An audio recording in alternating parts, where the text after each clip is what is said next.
For the longest time, virtual reality has pretty much been all about gaming. But today we're going to move beyond the high scores and look at how VR is completely rewriting the rules for education. We're talking about making the impossible, well, possible. So how exactly does it pull that off? Let's dive in. Just think about it for a second.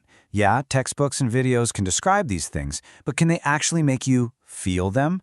How do you really get your head around the sheer vastness of space or the vibe of ancient Rome when it's just words and pictures on a screen? There's a huge gap between just knowing about something and truly understanding it.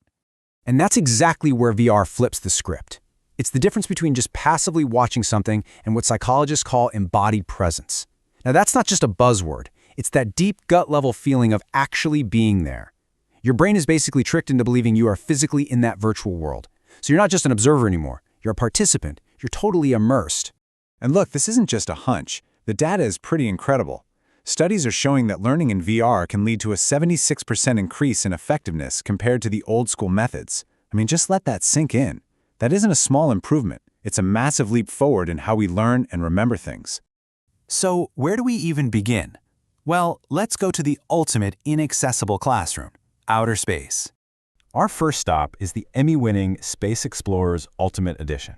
Now, this incredible experience was developed by Felix and Paul Studios, and they worked directly with NASA and Time Studios. What's so important to get here is that this isn't some computer-generated simulation. It's an experience built from actual footage that was filmed in space. And the scale of this whole project is just mind-boggling. Seriously, this isn't just another space app. It is a genuine historical documentary. To pull this off, they sent custom-built 3D 360-degree cameras up to the International Space Station and filmed for over 2 years. So what do you get to do? Well, you can tour the entire ISS, you get to float right alongside astronauts, and you can witness the very first spacewalk ever filmed in immersive VR. There's even this exclusive chapter called Mission to the Moon, which is all about NASA's Artemis program, getting us ready to go back to the moon. So here's the most important point. Why is VR so powerful for space? Because you're not just watching a documentary, you are there. In fact, NASA itself pioneered VR to train astronauts, to give them that sense of presence, that feeling of weightlessness, long before they ever left Earth. This app brings that exact same feeling to all of us. You experience the awe and the scale in a way a flat screen just could never, ever do. Okay, so from the vastness of space, let's journey back in time. Because VR isn't just about exploring other worlds, it's about stepping directly into our own past. For this, we have Beyond the Walls, and it's a completely free experience from the Smithsonian American Art Museum. It's designed for ages 13 and up, and it really transforms what a museum visit can be. It turns it into an interactive journey. And this is where the real VR magic happens. So you can be standing in front of a painting like Frederick Edwin Church's Aurora Borealis, looking at every single brushstroke. But then you can trigger a little hotspot and bam, you're instantly teleported to a remote mountain in Iceland, completely surrounded by a jaw-dropping 360-degree video of the real aurora. You're not just seeing art, you're stepping inside its inspiration. And people are definitely noticing. This user review from Steam really just nails it. VR isn't just about putting a museum online, it's about creating a whole new way to understand and connect with the art and, the stories behind it. And here's why VR is so profound for history. It gives you context. You can look at the famous Adams Memorial sculpture in the museum gallery, sure, but then you can teleport to its original, intended setting, a quiet, contemplative gravesite. You understand the piece on a completely different, much more emotional level. VR just bridges that gap between the artifact and its home. All right, next up we're coming back to our own planet to see how VR can take us to its most remote and beautiful corners. And honestly, who better to guide us than National Geographic? Their Explore VR app, which you can find on the Quest store, literally puts you in the boots of one of their world-famous explorers. So your mission, should you choose to accept it, involves some pretty incredible expeditions.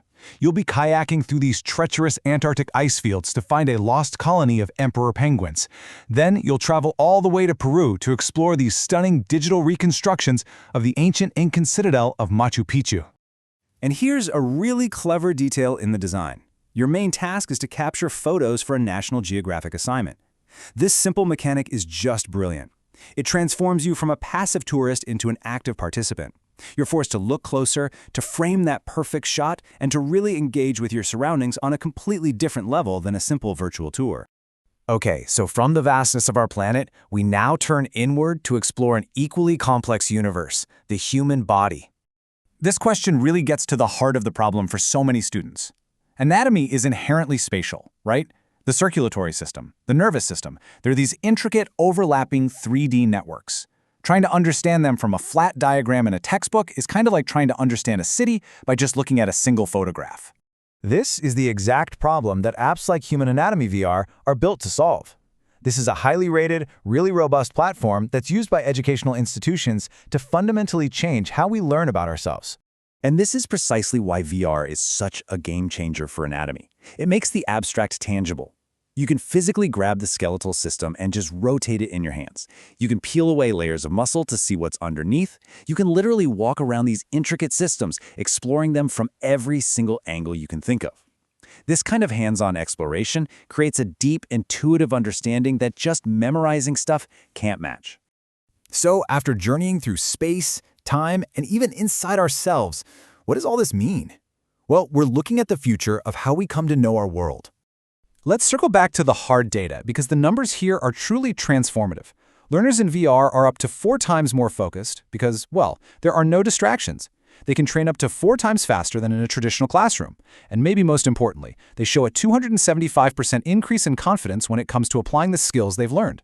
This isn't just a new tool, it's a much more effective way to learn. And that brings us to our final thought. VR reframes learning not as something you just passively do, but as an active choice. When you can step inside a cell, or walk on the moon, or stand in the Roman Forum, the question is no longer what can you learn, but what do you want to experience? So if you can learn by doing anything, anywhere, what will you choose to understand first?